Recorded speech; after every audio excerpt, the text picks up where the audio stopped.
আসসালামু আলাইকুম প্রিয় হোমিও শিক্ষার্থী বন্ধুরা, আমরা আজকে জানব গর্ভবতীর পীড়া। গর্ভ অবস্থায় গর্ভিণীকে অতি সাবধানে চলাফেরা করতে হয়। গর্ভ অবস্থায় নানাবিধ ক্ষতিকর উপসর্গ উপস্থিত হতে পারে, সেই জন্য গর্ভিণীকে অতিশয় কষ্টে ভোগ করতে হয়। আমরা এই পীড়াতে হোমিওপ্যাথি কিছু কার্যকরী মেডিসিন আছে, ওগুলা নিয়ে আলোচনা করব।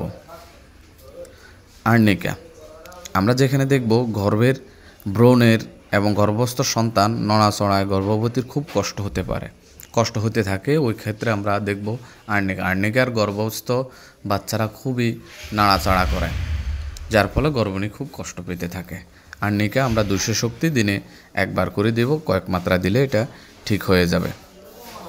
ক্রোকাস, গর্ভবতীর গর্ভের সন্তান জোরে জোরে নাড়াচড়া করে, তথা আমরা ক্রোকাস 30 শক্তি খালি পেটে 2 থেকে 3 বার দেব, পরবর্তীতে আমরা 200 শক্তি দেওয়ার চেষ্টা করব।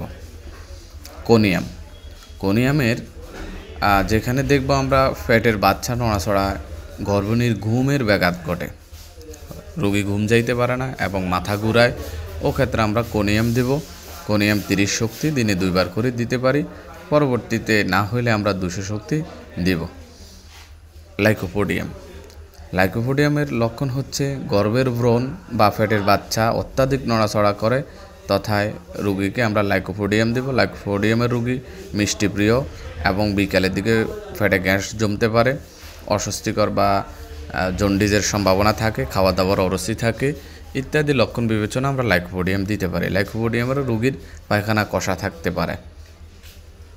আইরিশ, আইরিশ মেডিসিনটির গর্ভবতীর পেটের বাচ্চা নড়াচড়া করে না, তথায় আইরিশ দিতে পারে। অনেক সময় দেখা গেছে অনেকে বলে যে আমার গর্ভের বাচ্চাটা নড়াচড়া করছে না, জানে কি হয়ে গেল। এই ক্ষেত্রে আমরা আইরিশ শক্তি 30 শক্তি দিনে 2 থেকে 3 বার দিতে পারি খালি পেটে, উপকার না হলে আমরা 200 শক্তি দিনে 2 বার করে দিতে পারি।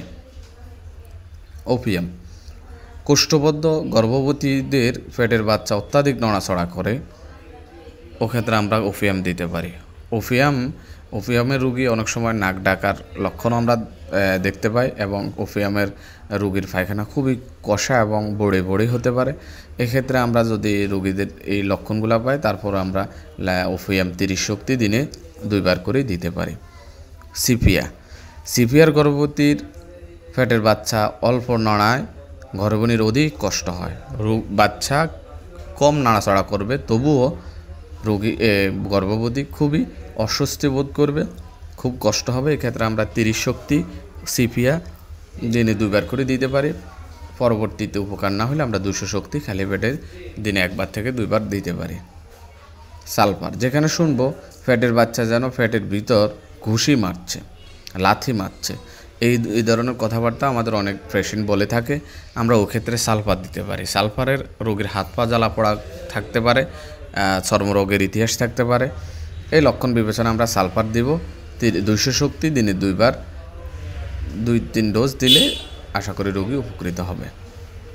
উপরের মেডিসিনের পাশাপাশি আমরা ক্যালিমিওর 6 কিংবা 12x গরম পানির সাথে পর্যায়ক্রমে 2-3 বার করে দিতে পারি, 4-5 বড়ি করে।